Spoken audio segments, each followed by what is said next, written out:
প্রিয় শিক্ষার্থীরা কেমন আছো সবাই? আশা করি সকল ভালো আছো। লার্নিং কাশেম চ্যানেলের পক্ষ থেকে সবাইকে স্বাগত জানাচ্ছি। তো নবম শ্রেণীর গণিত বইয়ের ষষ্ঠ অধ্যায় পরিমাপের ত্রিকোণমিতি এই অধ্যায়ের ধারাবাহিক যে ক্লাসগুলো দিয়ে আসছি সেই পর্বে সেই হিসেবে আজকে হচ্ছে পঞ্চম ক্লাস। তো আজকের ক্লাসে আমরা বইটির গণিত বইটির হচ্ছে 146 পৃষ্ঠার যে একটা তালিকা দেখতে পাচ্ছ তোমরা এখানে। cosec θ সমান অতিভুজ বিপরীত বাহু cosec θ থাকে cosec θ সমান cosec θ সমান 1/sin θ, আবার tan θ সমান sin θ বাই cos θ। এখানে আরও দুইটা দেওয়া আছে। তো এইগুলা কীভাবে আসছে সেটা একটু জানার চেষ্টা করবো। এখানে যদিও 4টে দেওয়া আছে, আসলে টোটাল এখানে 8টা হিসাব করলে 8টা আসে, ঠিক আছে। তো যেমন হচ্ছে এরকম যে sin θ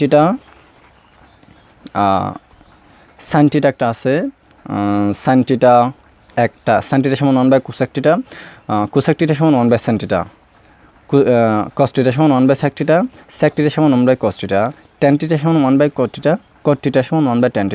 তাহলে কয়টা হয়েছে? 1টা 2টা 3টা 4টা 5টা 6টা। তারপর হচ্ছে tan θ সমান sin θ বাই cos θ, cot θ সমান cos θ বাই sin θ। এই যে 8টা থিওরি এইগুলা কীভাবে আসছে আমরা সেটা আজকে দেখবো ইনশাল্লাহ। তো বই যদিও 4টে আছে, আসলে মানে টোটাল করলে এখানে 8টাই হয়। আরও কিছু আছে সেগুলো হচ্ছে মানে পরে শিখবো আমরা, কিন্তু আজকে আমরা এই 8টা কীভাবে আসছে সেটা একটু বের করার চেষ্টা করব। প্রথমত আসি sin θ সমান sin θ সমান 1/cosec θ, sin θ সমান 1/cosec θ। এটা কীভাবে আসছে আমরা সেটা একটু দেখার চেষ্টা করি। আমরা কি জানি যে sin θ সমান আমরা জানি sin θ সমান হচ্ছে বিপরীত বাহু বাই অতিভুজ, বিপরীত বাহু। এই জন্য ওই অনুপাতের সূত্রগুলো ওইগুলো অবশ্যই মুখস্থ রাখতে হবে। sin θ সমান বিপরীত বাহু বাই অতিভুজ,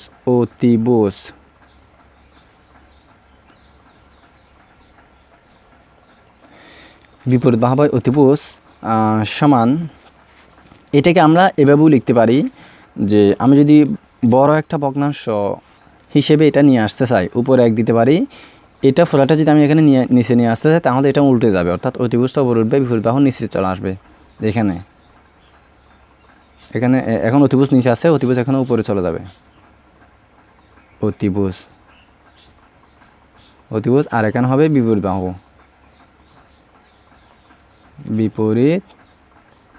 বাহু। এবার আসো 1টা 1 থাকবে। অতিভুজ বা বিপরীত বাহু এটা হচ্ছে কিসের সূত্র? এটা হচ্ছে কোসেকের সূত্র, অর্থাৎ কোসেক সমান কোসেক θ সমান অতিভুজ বা বিপরীত বাহু। তাহলে আমরা অতিভুজ বা বিপরীত বাহু এটার পরিবর্তে কোসেক লিখে দেবো, CSC কোসেক θ, এভাবে।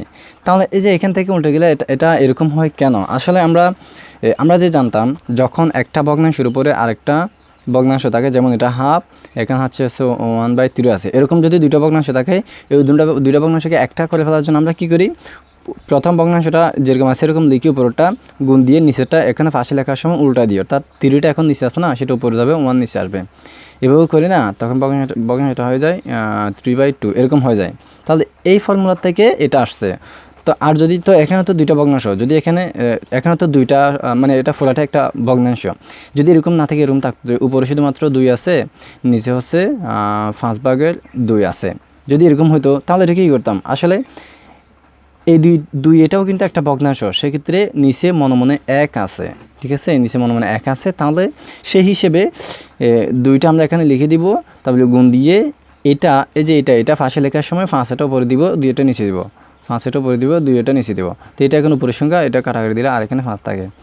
তো এই হিসেব থেকে যদি দুইটা ভগ্নাংশ যদি, তাহলে এজন্য যদি একটা ভগ্নাংশ এরকম থাকে সেটাকে যদি আমরা মানে ডাবল ভগ্নাংশতে নিয়ে আসতে চাই বা এরকম ভগ্নাংশে নিয়ে আসতে চাই, তাহলে এটা নিচে নিয়ে আসার সময় 5টা উপরে যাবে, 3টা নিচে চলে যাবে। তো এই সেই নিয়মটা থেকে এটা এরকম হয়েছে। এখানে একটা ভগ্নাংশ ছিল, আমি যখন ডাবল ভগ্নাংশ করে ফেলছি এটা নিচে নিয়ে আসছি, তখন এটা উল্টে যাবে, ঠিক আছে। তাহলে আমরা জানি কোসেক θ সমান অতিভুজ বা বিপরীত বাহু, তো অতিভুজ বা বিপরীত বাহু এটার ফলে আমরা কোসেক θ লিখলাম। এভাবে আমরা sin θ সমান 1/cosec θ পাইলাম, ঠিক আছে। sin θ সমান 1/cosec θ, তাহলে একটা পাইছি আমরা, sin θ সমান 1/cosec θ কী আসছে সেটা পাইছি। এবার আমরা cosec θ সমান 1/sin θ কী আসছে সেটাও একটু দেখব, ঠিক আছে। এটা সূত্র এটার থেকেও করা যায়, আবার এভাবেও করা যায়। ঠিক আছে, আমি এভাবে করে দেখাচ্ছি, এটার থেকে কীভাবে আছে সেটাও দেখাবো। এভাবে করে যদি দেখাই তাহলে আমরা লিখতে পারি এরকম যে কোসেক থিটা সমান CSC। কোসেক থিটা সমান, আমরা কোসেক থিটার সূত্র কী জানি, অতিভুজ বা বিপরীত বাহু, অতিভুজ বা বিপরীত বাহু, বিপরীত বাহু। তো সেম এটাকে যদি আমরা এরকম ডাবল ভগ্নাংশ করতে চাই তাহলে এটাকে আমরা এভাবে লিখতে পারি, উপরে 1 দিয়ে এটাকে নিচে দিব, নিচে দিলে এটাকে উল্টাই দিব, নিচে দেওয়ার সময় এটাকে উল্টাই দিব, অর্থাৎ বিপরীত বাহু পড়ে যাবে, বিপরীত বাহু বা অতিভুজ এখানে নিচে চলে আসবে। এরপরে 1 থাকবে, বিপরীত বাহু বা অতিভুজ হচ্ছে sin থিটা। ঠিক আছে, তো এখানে আমরা sin থিটা দিব। তাহলে এইভাবে আমরা sin থিটা সমান 1 বাই কোসেক থিটা পাইছি, আবার কোসেক থিটা সমান 1 বাই sin থিটা পেয়ে গেছে। ঠিক আছে, সূত্র থেকে কীভাবে আসে, sin থিটা সমান 1 বাই কোসেক থিটা, এটা তো আমরা পাইছি, sin থিটা সমান 1 by cosec theta, CSC cosec theta. বা আমরা যদি এটা আড়াআড়ি গুণ করি, এখানে নিচে একটা মনে কাছে একের সাথে এক গুণ, এটার সাথে এটা গুণ, তাহলে হয়ে যাচ্ছে sin থিটা কোসেক থিটা। এদিকে আড়াআড়ি গুণ করলে হয়ে যাচ্ছে sin theta into cosec theta, CSC cosec theta সমান, এদিকে হচ্ছে গুণ করলে 1 হবে। এরপরে বা আমরা বের করবো কোসেক থিটা, তাহলে কোসেক থিটা লাগবে sin থিটার পাশে নিয়ে যাব, তাহলে কোসেক থিটা সমান CSC কোসেক থিটা সমান 1 থাকবে sin, এর যেহেতু এটার সাথে গুণাকার আছে sin থিটা, তাহলে এখানে এই পাশে নিয়ে আসলে সেটা ভাগ হয়ে যাবে, অর্থাৎ নিচে চলে আসবে। তাহলে এইভাবে আমরা পেয়ে গেছি কোসেক থিটা সমান 1 বাই sin থিটা। আমরা এভাবে সূত্রের মাধ্যমে আনতে পারি অথবা এভাবেও আনতে পারি। ঠিক আছে, তাহলে sin থিটা আমরা এখন বুঝতে পারলাম কি, sin থিটা সমান 1 বাই কোসেক থিটা, আবার কোসেক থিটা সমান 1 বাই sin থিটা। ঠিক আছে, তো sin থিটা এবং কোসেক থিটা বুঝতে পারছি। এবার আমরা cos থিটা এবং sec থিটা এটা একটু দেখি। cos থিটা সমান 1 by sec theta, sec theta সমান 1 by cos theta, cot theta সমান 1 বাই sec থিটা, কীভাবে এটা একটু দেখি। cos থিটা সমান 1 by sec theta, cos theta সমান আমরা কি জানি, মানে cos থিটা সমান হচ্ছে আমরা জানি sin cos tan। cos theta সমান হচ্ছে সন্নিহিত বাহু বাই বিপরীত বাহু, সন্নিহিত বাহু বাই অতিভুজ, বিপরীত বাহু না, সন্নিহিত বাহু বাই অতিভুজ, সন্নিহিত বাহু by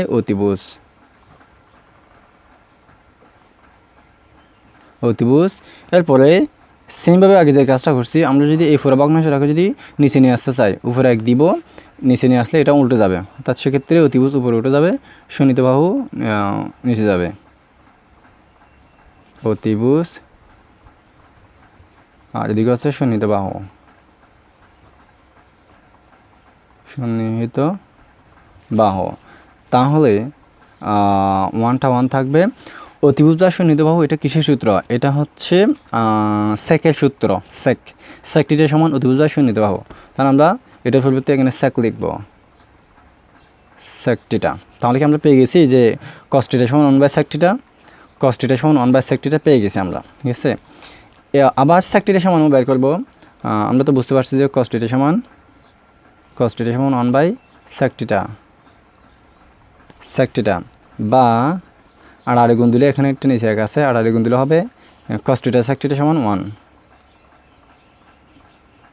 cos theta into sec theta সমান 1। কেন এরকম হয়েছে, সমানের দুই পাশে দুটো ভগ্নাংশ থাকলে নিয়ম হচ্ছে মানে আড়াআড়ি গুণ দেওয়া, উপর নিচে গুণ দেওয়া।